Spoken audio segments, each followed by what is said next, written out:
what the show's called is Diners, Drive-Ins, and Dives, but what it really is, it's just a trip to Flavor Town. We're looking for real food by real people all across the country and now all around the world. So here we are in Minneapolis, Minnesota. To check out the one and the only that I've ever heard of, this is the Herbivorous Butcher.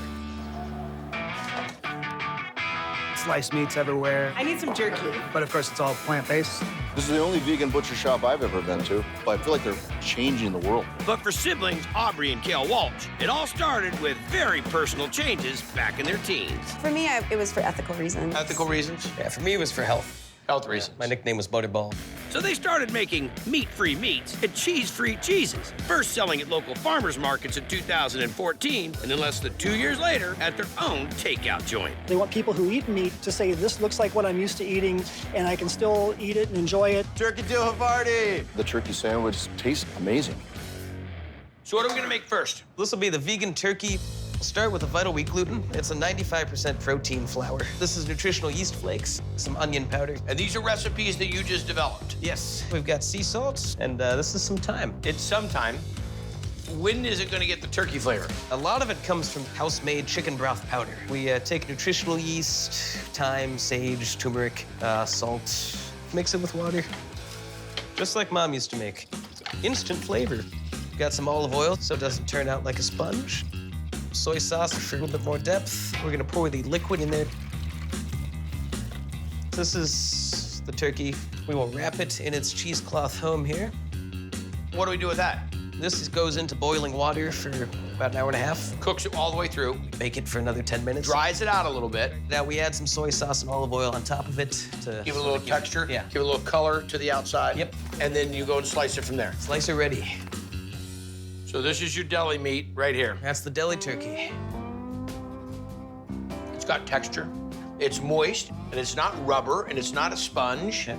I'm impressed. I'm tripping.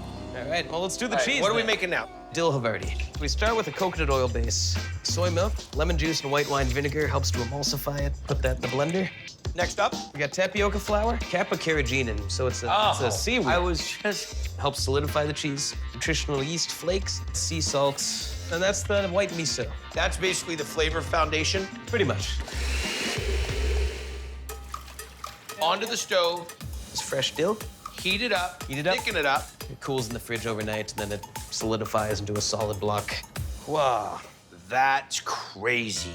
Okay, make it a sandwich. All right, yeah. Let's do it. We've got our garlic mayo, got Dijon mustard. We'll throw some turkey on there. All right, the dill Havarti, best part. Throw some lettuce on here, tomatoes, and the onion. All right. Jump in. I'd eat it all day long. Fresh veggies, a good amount of moisturizer with the vegan mayo. You're eating on a fantastic roll. Yeah. You definitely get the creaminess of the cheese. You get that chew, you get that texture, that meaty texture coming through from the turkey. Fantastic. We got a line out here. It's so good. The dill Havarti is off the hook. The turkey is flavored really well. The texture, the feel, everything about it is just like meat. How do you get different textures in different meats? It's different ratios, and we use different bean flours to create different textures. This is like groundbreaking stuff here, bud. Yeah, well, we're trying. And wait till you see the texture he's mixing up for the 3 meats on this monster. Italian cold cut is amazing. Just packed with so many good things. This is one of my pride and joys. So you're saying the turkey was dynamite, but the pastrami is legit. It's my favorite. Tomato juice, liquid smoke, got some water. Next up, soy sauce, plenty of olive oil. Pastrami is a nice, juicy meat. Tomato paste. Lots of garlic. The white miso. paste, yep. Next, dry ingredients. Vital wheat gluten, nutritional yeast flakes, red beet powder. Okay. Gives the nice color, a little sweetness. This is agar.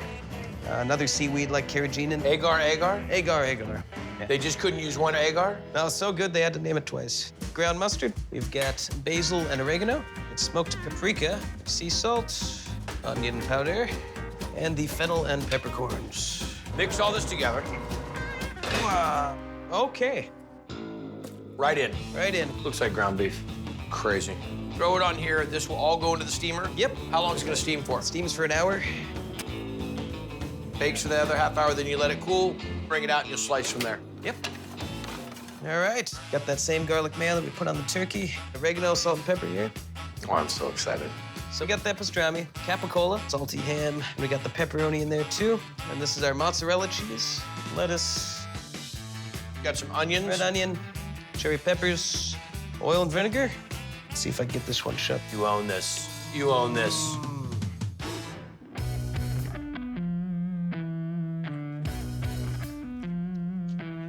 No way.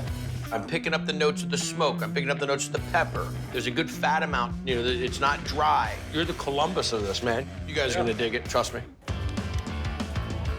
Delicious. I, of course, drag one of my buddies in on this, my buddy Craig Scanlon. I could not believe the texture followed up with the flavor. It tastes like a cold cut Italian. It's a little bit of sweet and spicy. But they're definitely onto something. I came in with my own level of skepticism, but I would not be steering you wrong telling you to come in here and try this. It's fantastic. Congratulations. Thanks.